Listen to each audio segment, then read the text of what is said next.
A quick heads up before you start.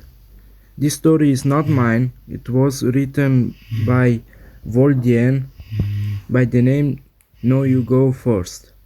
Please check him out if you want to see and read the story. Now enjoy. Me know.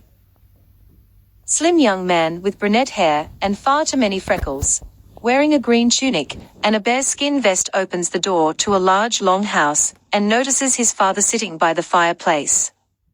Quietly he makes his way to the stairs and starts climbing up to his loft bedroom. He is 5 stairs up before his dad stops him. Hiccup, I need to talk to you. Stoik the Vast is the leader of the hairy hooligans. They inhabited a miserable island called Berk. As Vikings, the idea of moving never crossed anyone's mind. Stoik is 6.5 feet tall and about 4 feet around, wearing an overly large green tunic with some dragon scale armor hanging off a thick leather belt. The buckle to his belt and the clasps for his bearskin coat were decoratively carved with likenesses of dragons. Hiccup cringed. Freedom was only a few feet away. Damn his super hearing. I need to talk to you too, Dad. Hiccup climbs down a few steps and quickly thinks of a way to word it. I decided I don't want to fight dragons, and simultaneously Stoik says, I decided to let you fight dragons. The two of them stop and stare at each other before asking, wait, what? You first, Hiccup said, but Stoik declined. No, you go first, he said with a slight smile. Hiccup was silent for a moment. You're right, Dad. I'm not a dragon-slaying Viking. I should stop kidding myself. Hiccup looks dejected, but continues. I will start staying indoors during raids and do whatever you think is best. Hiccup finished with a sigh. Oh, Stoik was shocked and panicked slightly. He was all set to send Hiccup to dragon training. It would keep him safe, safer than being left alone in the blacksmith's shop, but now it would seem cruel. Well, have you thought about what you would like to do then? Stoik asked, still trying to find a way to salvage his friend's plan. Well, I thought I could just be Gobba's apprentice and learn to be a blacksmith. Hiccup smiled at the thought. He could still invent. He would just have to find something other than dragon-killing devices. We will always need a blacksmith. And if I can't kill dragons, then maybe I could keep the weapons in good condition for those that do. After what happened in the forest, it was probably safer to stay indoors. Well, have you maybe thought of shadowing me? You know, for when you become chief, Stoik asked seriously. Hiccup blinked owlishly and then shook his head. I don't know if I would make a good chief, Dad. I figured you would want someone, you know, less like this. He gestured to himself like Snotlout. I mean, he has Haddock blood, and he's a lot stronger. And the other Vikings don't think he's useless. Hiccup shrugged and then noticed Stoik's scowl. You are not useless, son. Never think that. Snotlout would not make a good chief. Yes, he is strong, but honestly he is not very bright. Stoik smiled and Hiccup snickered. You are intelligent, son. And the village needs someone smart to lead. Life isn't always about killing dragons.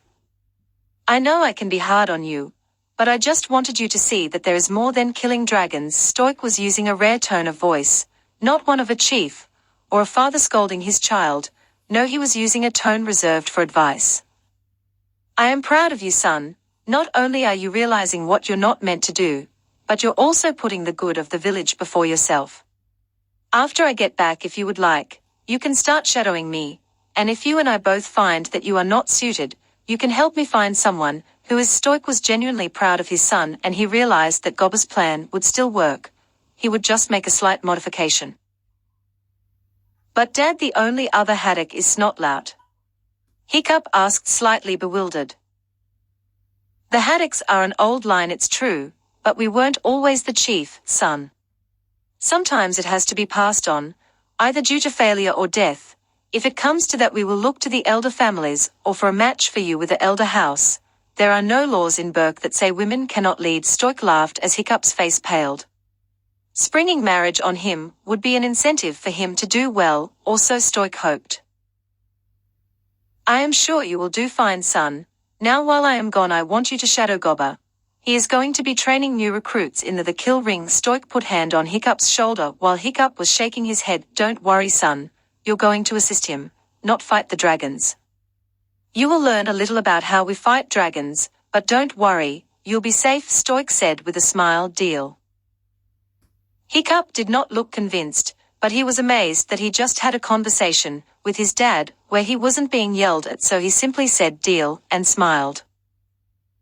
Good. Stoic went to the fireplace and picked up his helmet and provisions before walking to the door. I'll be back.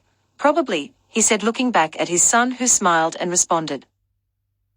And I will be here. Maybe Hiccup was hoping this wasn't a dream, and he actually did have a conversation with his dad where his dad was proud of him. Wait, Dad. Stoic stopped at the door and looked back to his son. What is it, Hiccup? Stoic was glad he was chief. They were supposed to leave soon, and at this rate he would be late. Hiccup looked unsure, but made up his mind. Can I come to the docks to see you off? Like you do when the fishermen leave, Hiccup asks, his tone unsure. Stoic smiles at the thought and nods. Of course, son. Head down to the docks and I will meet you there. I need to speak to Gobber. Stoic needed to inform him that he would be down a trainee and up an assistant.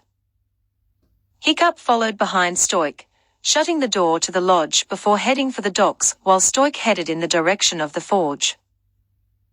Gobber the Belch is the master blacksmith for Burke and long-time friend of Stoic the Vast.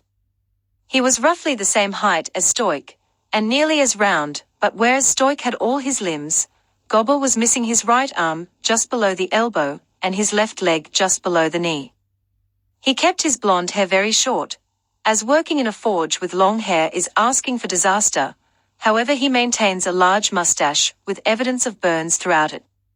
He was working on some repairs when Stoic came in and didn't notice him until Stoic cleared his throat. Noting the odd smile on Stoic's face, Gobber immediately set the workpiece down and made his way to his friend. You look like you found the nest already, Stoic. What's up? Gobber asked with a chuckle. Stoic shakes his head and sets down the basket of provisions. It's Hiccup. Gobber sighs. What did the lad do now? Looking over at Stoic. Or have you changed your mind about our plan? 'Cause I think that would be a bad. Stoic raises his hand to silence his friend. No, he changed our plan for us. He came to me and told me that he was going to stop his antics about killing dragons. You should have seen him. It was so not Hiccup. Stoic was visibly excited. So excited he was practically vibrating. I asked him what he wanted to do, and he offered to stay as your apprentice. Even said that he didn't think he would make a good chief. Gobber scoffed at that but remained silent. He was thinking about the village. Gobber. He may not be strong, but maybe now I can get him to focus. The strange smile returned to Stoic's features, and he sighed contently. Gobber smiled at his friend. The change he noted was amazing. You don't buy that, not making a good chief bit, do you? Boy's intelligent. Some of those inventions amaze even me, and I have been making stuff for nearly 20 years. Gobber fiddled with his prosthetic while waiting for Stoic's response. Stoic shakes his head and laughs. The boy is smart. Like I said, maybe now I can teach him what the chief really does. Killing dragons is only one thing, but I made him a deal. A mischievous grin appears on Stoic's face. Another facial expression that had not been seen since Stoic was a child terrorizing his future wife. I told him when I got back he could shadow me, and that if we both decided he was unfit, we would find someone suitable. Stoic waves away Gobber's concerned expression. We would find a suitable someone for him to marry. Stoic let out a hearty laugh, and Gobber joined him. Adding some incentive for him to do well. Are you? Gobber's laugh trailed off, and he rubbed his chin. Wait, the only elder family that still has an unwed girl is the Horfusons. You might not want to tell Hiccup that. Gobber started to chuckle again, and Stoic raised an inquisitive eyebrow. Why? I thought that would make him more likely to want to succeed. Stoic's plan may unravel here, and now if he doesn't have significant leverage. Have you seen the way he looks at her? I mean, the teens seem to be oblivious.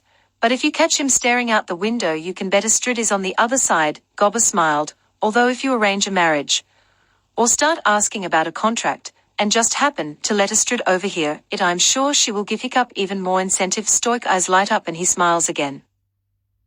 Well, I hope it doesn't come to that, but it is a thought. Anyway, the reason I came here was to tell you that Hiccup obviously won't be one of the trainees, and Gobber growled. And that leaves us back at square one. Stoic huffed and Gobber fell silent.